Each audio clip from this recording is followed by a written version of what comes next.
Hello students, स्वागत है आपका वापस से हमारी नेक्स्ट फिजिक्स की क्लास में। चलिए आज हम बात करेंगे विद्युत बल रेखाओं की। इससे पहले वाली क्लास तक हमने बात करी थी विद्युत क्षेत्र की तीव्रता के बारे में कि विद्युत क्षेत्र की तीव्रता कैसे हम परिभाषित करते हैं और विद्युत क्षेत्र की तीव्रता बिंदु आवेश के लिए और बहु आवेश निकाय के लिए हम किस प्रकार ज्ञात कर सकते हैं। तो आज हम बात करते हैं हमारी क्लास में विद्युत बल रेखाओं की, या विद्युत बल रेखाओं को हम विद्युत क्षेत्र रेखाएं भी कहते हैं। विद्युत क्षेत्र रेखाएं।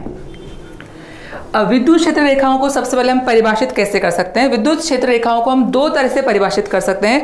पहला तरीका हम ये कहते हैं कि विद्युत क्षेत्र रेखाएं एक ऐसा काल्पनिक वक्र होती हैं जिन पर यदि हम कोई धनावेश रख दें तो वह धनावेश गति करने के लिए स्वतंत्र होता है। अब हम सब जानते हैं भाई गति करने के लिए स्वतंत्र है, तो गति किधर करेगा तो वो गति करेगा जिधर उस पर बल लगेगा। और ये बात भी हम अच्छे से जानते हैं कि धनावेश पर बल सदैव विद्युत क्षेत्र की दिशा में लगता है। चलिए दूसरा तरीका हम क्या कर सकते हैं, हम इसको कैसे परिभाषित कर सकते हैं कि विद्युत बल रेखाएं वे काल्पनिक वक्र होती हैं जिन्हें हम विद्युत क्षेत्र की दिशा ज्ञात करने के लिए काम में लेते हैं, या जो विद्युत क्षेत्र की दिशा को प्रदर्शित करती हैं। तो ये तो बात हुई विद्युत बल रेखाओं की। मैं बार बार इन्हें बोल रहा हूँ कि काल्पनिक रेखाएं हैं ये, यानी इन्हें हम देख नहीं सकते, इन्हें सिर्फ आवेश की गति द्वारा प्रदर्शित किया जा सकता है। आवेश जिस दिशा में या जिधर गति करेगा वही विद्युत बल रेखाओं की दिशा होती है। तो विद्युत बल रेखाओं की बात हो गई। अब हम बात करें यदि कि विद्युत बल रेखाओं के क्या गुणधर्म होते हैं, तो हम बात कर रहे हैं विद्युत बल रेखाओं के गुणधर्म। चलिए विद्युत बल रेखाओं के जितने भी गुणधर्म हैं आपको बहुत अच्छे से सीखने हैं, क्योंकि विद्युत बल रेखाओं के हर गुणधर्म जो हैं वो अपने आप में एक नंबर का एक छोटा क्वेश्चन है। तो यानी आपको अच्छे से अगर छोटे क्वेश्चन की तैयारी भी करनी है तो हर गुण को हमको अच्छे से सुनना है, अच्छे से देखना है। सबसे पहले की हम बात करें कि विद्युत बल रेखाएं प्रारंभ कहाँ से होती हैं और ये खत्म कहाँ पर होती हैं।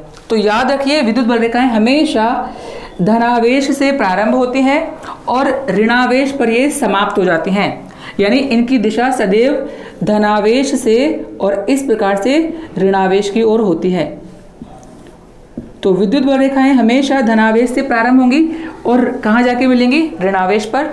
जो नहीं मिल पाती इन्हें हम इस तरह से दर्शा देते हैं कि ये कहाँ जा रही हैं, अनंत पर, ठीक है। और ये कहाँ से आ रही हैं, तो जो अनंत पे जाएंगी वो अनंत से आएंगी भी तो सही, तो ये अनंत से वापस आ रहे हैं इस तरह से।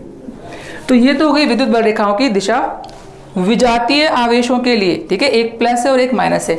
चलिए दूसरा गुणधर्म हम ये कहते हैं कि जो विद्युत बल रेखाएं होती हैं यह कभी भी बंद लूप का निर्माण नहीं करती हैं, यानी इनके द्वारा कभी भी बंद लूप नहीं बनाया जाता है। अब किसी के दिमाग में आया कि सर ये देखो बंद लूप बन तो रहा है ऐसा। बंद लूप का मतलब ये होता है कि कोई भी रेखा या कोई भी वस्तु, कोई भी कण जहां से चला हो वो पुनः उसी बिंदु पर वापस आए। हम यह देख सकते हैं कि बल रेखाएं धनावेश से निकलकर ऋणावेश पर जा तो रही हैं, परंतु ऋणावेश से कोई बल रेखा वापस आ नहीं रही धनावेश की तरफ। तो इसलिए विद्युत बल रेखाएं कभी भी बंद लूप का निर्माण नहीं करती हैं। चलिए नेक्स्ट अगले गुणधर्म की बात करें तो हम ये कहते हैं कि विद्युत बल रेखाएं कभी भी एक दूसरे को काटती नहीं है। ये इनका एक सबसे महत्वपूर्ण गुणधर्म है। अब ऐसा क्यों, ये क्यों नहीं काट सकती, चलिए इसकी बात अभी हम थोड़ी देर बाद वापस आके करते हैं। उससे पहले एक और गुण आपको बता दूं मैं। हम ये कहते हैं कि जो अब परिभाषा के समय मैंने आपको क्या कहा था कि विद्युत बल रेखाएं क्या होती हैं, जो विद्युत क्षेत्र की दिशा को व्यक्त करती हैं। अब कैसे व्यक्त करती हैं, मान लीजिए हमारे पास ये कोई एक विद्युत बल रेखा है और मुझे ये पता करना है कि इसके अलग अलग बिंदुओं पर विद्युत क्षेत्र की दिशा क्या होगी। तो मैंने कुछ अलग अलग बिंदु ले लिए, एक बिंदु मैंने यहाँ ले लिया, एक बिंदु मैंने यहाँ ले लिया और एक बिंदु मैंने यहाँ ले लिया। मुझे इन तीन बिंदुओं पर विद्युत क्षेत्र की दिशा ज्ञात करनी है। तो जब भी हमें विद्युत क्षेत्र की दिशा ज्ञात करनी हो तो हम उस बिंदु पर एक स्पर्श रेखा खींचते हैं इस प्रकार से, और ये स्पर्श रेखा हमें बताएगी विद्युत क्षेत्र की दिशा को, यानी ई की दिशा को। ठीक इसी प्रकार यदि मुझे इस बिंदु पर दिशा ज्ञात करनी तो मैं एक स्पर्शरेखा यूं खींच दूंगा, ये हमारे पास विद्युत क्षेत्र की दिशा हो जाएगी। और यदि इस बिंदु पर ज्ञात करना हो तो हम एक स्पर्शरेखा इस प्रकार खींच देंगे और ये हमें विद्युत क्षेत्र की दिशा प्रदर्शित करेगी। तो इस प्रकार से विद्युत बल रेखा के किसी भी बिंदु पर खींची गई स्पर्श रेखा उस बिंदु पर हमें विद्युत क्षेत्र की दिशा देती है। अब चलिए हम वापस उस बिंदु पर आते हैं। मैंने अभी ये कहा था कि दो विद्युत बल रेखाएं कभी भी एक दूसरे को प्रतिच्छेदित यानी कि इंटरसेक्ट नहीं कर सकती। अब ऐसा क्यों? मान लीजिए कि इन्होंने इस बिंदु पर एक दूसरे को काट दिया। अब यदि मुझे इनके इस कटान बिंदु पर विद्युत क्षेत्र की दिशा ज्ञात करनी हो तो इस वाली बल रेखा के लिए तो स्पर्श रेखा आएगी इस प्रकार से, ये हमारे पास विद्युत क्षेत्र की दिशा हो गई। और यदि मैं इस वाली बल रेखा के अनुसार स्पर्श रेखा खींचता हूं तो स्पर्श रेखा आएगी इस प्रकार से, ये हो गई विद्युत क्षेत्र की दिशा। अब हम ये देख सकते हैं कि हमें एक ही बिंदु पर विद्युत क्षेत्र की कितनी दिशाएं प्राप्त हो रही हैं? 2।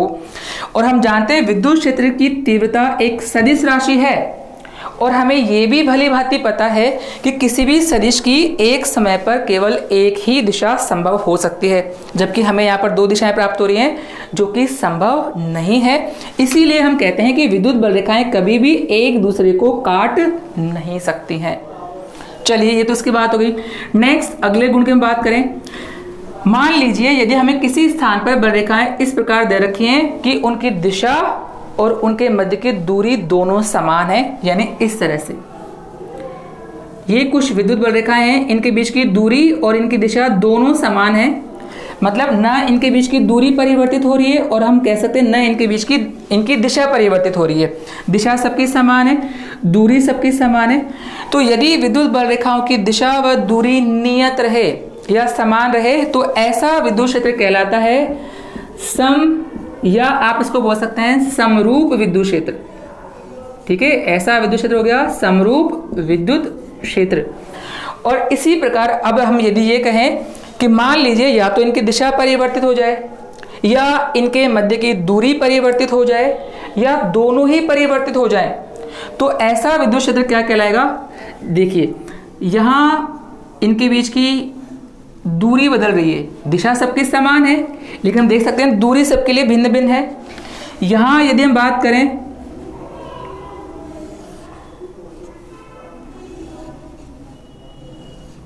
ठीक है, यह बात कर तो यहां इनके बीच की दूरी सबकी समान है, जितना गैप यहां पर है उतना गैप यहां पर भी है।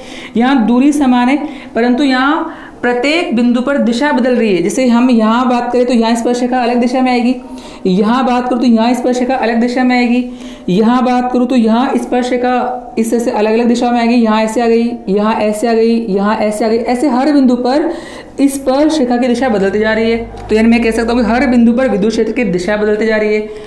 और यदि मैं बात करूँ इस तरह से तो यहाँ आप देख सकते हैं कि यहाँ दिशा भी परिवर्तित हो रही है और यहाँ दूरी भी परिवर्तित हो रही है। देखिए यहाँ पास पास है जबकि यहाँ दूर दूर है और दिशा तो सबकी अलग अलग है ही सही।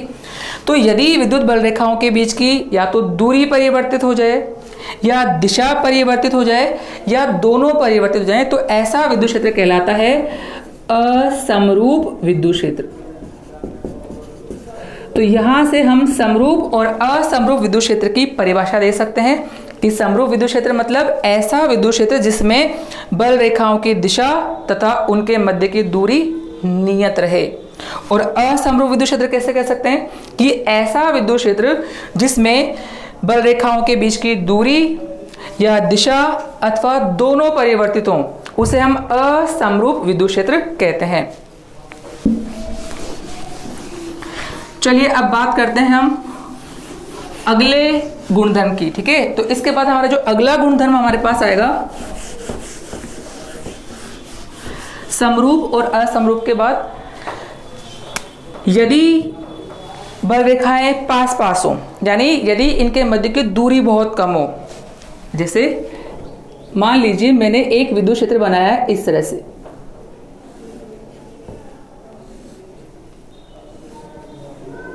ठीक है, इस तरह से। तो हम देख सकते हैं कि यहाँ एक बिंदु ले लिया ए, यहाँ एक ले लिया बिंदु बी। बिंदु ए पर विद्युत बल रेखाएं पास पास है यानी यहाँ इनके मध्य की दूरी बहुत अल्प है। तो मैं ये कह सकता हूँ कि यहाँ बल रेखाएं सघन है। तो जिन स्थानों पर विद्युत बल रेखाएं पास पास यानी कि सघन होती है वहां विद्युत क्षेत्र होता है प्रबल तो यहाँ बोलेंगे प्रबल विद्युत क्षेत्र है। और जिन स्थानों पर विद्युत बल रेखाएं दूर दूर होती हैं या यूं कहूं कि विरल होती हैं, वहां विद्युत क्षेत्र होता है दुर्बल। तो ये बिंदु बी जो है ये प्रदर्शित करेगा दुर्बल विद्युत क्षेत्र को, और बिंदु ए जो है ये प्रदर्शित करेगा प्रबल विद्युत क्षेत्र को। तो एक बार जो एग्जाम में क्वेश्चन आया था वो ये था, इस तरह से एक डायग्राम बना के हमको दिया था और हमसे ये पूछा था कि बिंदु ए तथा बी पर विद्युत क्षेत्र की तुलना कीजिए। तो मान लीजिए हमारे पास ऑप्शन है ई ए बड़ा है ई बी से, या ई बी बड़ा है ई ए से, या ई ए बराबर है ई बी के, या इनमें से कोई भी नहीं।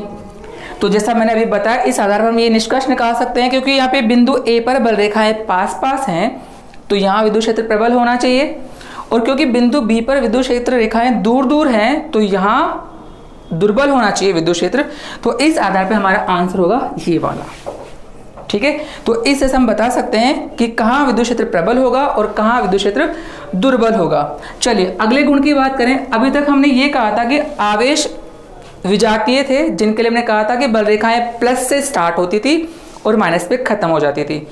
लेकिन मान लीजिए यदि हमारे पास एक अकेला धनावेश दे रखा हो, यानी कोई विलगित धनावेश हो, या एक अकेला ऋणावेश दे रखा हो, यानी कोई विलगित ऋणावेश हो, और अब पूछा जाए कि बताइए इनके लिए विद्युत क्षेत्र रेखाओं की दिशा क्या होगी।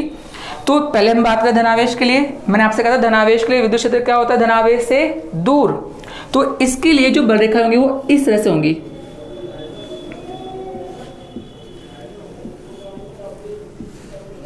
ये होती है किसी भी विलगित धनावेश के लिए विद्युत क्षेत्र रेखाओं या विद्युत बल रेखाओं की दिशा। अब इसे हमें लिखना हो तो हम क्या लिख सकते हैं इसको, यदि मैं अलग अलग बिंदु लूं और सारे बिंदुओं को मिला दूं तो इस तरह से मुझे कुछ सकेंद्री गोले मिलेंगे। अब गोले क्यों बोले हमने, वृत्त क्यों नहीं बोले, क्योंकि बल रेखाएं केवल तल में ही नहीं है बल्कि ये तल के लंबवत सभी दिशाओं में है, और यदि हम सभी बिंदुओं को मिलाते हैं तो हमें वृत्त नहीं गोला प्राप्त होता है। तो यानी इनके लिए अगर हम बात करें दिशा क्या होगी तो इसके लिए हम बोलते हैं बल रेखाएं होंगी त्रिज्यीय यानी कि रेडियल, क्योंकि इनकी दिशा त्रिज्या के अनुदिश है। सब ये सारे के सारे इन गोलों की त्रिज्याएं होंगी तो दिशा होती है त्रिज्यीय और धनावेश से दूर, त्रिज्यीय तथा धनावेश से दूर। अब यही बात अगर मुझे इस ऋणावेश के लिए करनी हो तो चलिए मान लीजिए मेरे पास ये ऋणावेश था, जैसे धनावेश के लिए हम बोलते थे धनावेश से दूर, ठीक ऐसे ही बोलते हैं ऋणावेश के पास या ऋणावेश की ओर। ये लो, ये इसके लिए हो गई विद्युत क्षेत्र रेखाओं की या विद्युत बल रेखाओं की दिशा, क्योंकि हम जानते हैं बल रेखाएं प्लस से तो निकलती हैं और माइनस पे मिलती है इस तरह से। अब सेम वही बात यदि इनके लिए मैं अलग अलग बिंदुओं को लेकर ऐसे सकेंद्री गोले बनाऊं तो ये उन सभी गोलों की त्रिज्याओं को दर्शाएंगी। तो हम यानी ये कह सकते हैं कि जो ऋणावेश है इसके लिए भी बल रेखाएं होती तो त्रिज्यीय ही हैं यानी कि रेडियल, परंतु यहाँ दिशा आती धनावेश से दूर और यहाँ दिशा आएगी ऋणावेश की ओर। ये हो गया ऋणावेश की ओर। ठीक है, तो ये विलगित धनावेश और विलगित ऋणावेश के लिए हो गई विद्युत क्षेत्र रेखाओं की दिशा।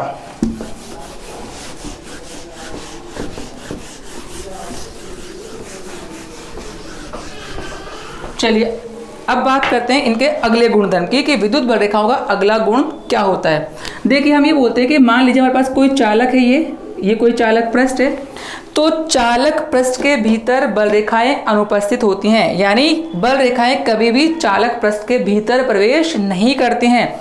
और यही वजह है कि चालक के भीतर हमेशा विद्युत क्षेत्र कितना होता है, 0, क्योंकि यहाँ बल रेखाएं होती ही नहीं अंदर। तो किसी भी चालक पृष्ठ के भीतर बल रेखाएं अनुपस्थित होने के कारण इसके भीतर विद्युत क्षेत्र का मान सदैव 0 होता है। और चालक के इसी गुण के कारण से इसे हम काम में लेते हैं विद्युत उपकरणों का परिरक्षण करने के लिए, यानी कि स्क्रीनिंग करने के लिए। ऐसे उपकरण जो विद्युत क्षेत्र की उपस्थिति में संवेदनशील होते हैं यानी कि खराब हो सकते हैं, उन्हें विद्युत क्षेत्र के प्रभाव से बचाने के लिए हम किसी धातु के खोल के अंदर रख देते हैं। ऐसा इसलिए करते हैं क्योंकि जैसे मैंने बताया धातु के अंदर विद्युत क्षेत्र क्या होता है, 0, तो इस वजह से वे सुरक्षित रहते हैं। तो इसे हम विद्युत क्षेत्र परिरक्षण कहते हैं, यानी उपकरणों को विद्युत क्षेत्र के प्रभाव से बचाने के लिए किसी धातु के खोल में रखना, ये कहलाता है विद्युत क्षेत्र परिरक्षण। ठीक है, ये हो गया। नेक्स्ट, मान लीजिए मेरे पास एक चालक है। अब ये तो हमें पता है कि बलरेखाएं चालक के भीतर प्रवेश नहीं कर सकती, परंतु इसकी पृष्ठ तक तो आ सकती हैं। तो याद रखिए, किसी भी चालक की पृष्ठ के लिए हम ये कहते हैं कि विद्युत बलरेखाएं सदैव चालक की पृष्ठ से समकोण बनाती हैं। यानी जो बलरेखा होगी वो हमेशा इसकी सतह से कितने डिग्री पर, यानी कितने कोण पर होगी, 90 डिग्री कोण पर। अब दिशा बताने के लिए पहले हमें ये पता होना चाहिए कि जो चालक हमने लिया है इसकी पृष्ठ पर आवेश की प्रकृति कैसी है। मान लीजिए इसकी पृष्ठ पर आवेश है प्लस, और हम सब जानते हैं कि जो बलरेखाएं होती है ये हमेशा धनावेश से दूर होती हैं, तो इनके लिए दिशा आएगी इधर की तरफ। आप किसी बिंदु बता सकते हो, लेकिन ध्यान रखना बताना है हमेशा पृष्ठ के साथ 90 डिग्री कोण पर, यानी ये हमेशा पृष्ठ से 90 डिग्री कोण होते हैं। 90 डिग्री कैसे बता सकते हो आप, यहाँ पर एक स्पर्शरेखा खींचो ऐसे, और ये इस स्पर्शरेखा के साथ कितना कोण बनाएंगी, 90 डिग्री। यहाँ बताना है हमको, तो यहाँ पर हम एक स्पर्शरेखा खींचेंगे इस तरह से, और इसके साथ कोण दिखा देंगे 90 डिग्री। मान लीजिए इस बिंदु पर दिखाना है, तो हम यहाँ पर एक स्पर्शरेखा खींचेंगे इसे, और स्पर्शरेखा के साथ कोण बताना है आपको 90 डिग्री। तो विद्युत क्षेत्र रेखाएं सदैव चालक की पृष्ठ से समकोण बनाती हैं, और यही कारण है जो हम आगे भी पढ़ेंगे कि किसी भी चालक की जो पृष्ठ होती है, आवेशित चालक की, ये पृष्ठ सदैव एक समविभव पृष्ठ होती है। ठीक है, समविभव पृष्ठ क्या होती है, इसकी बात हम करेंगे अगली क्लास में।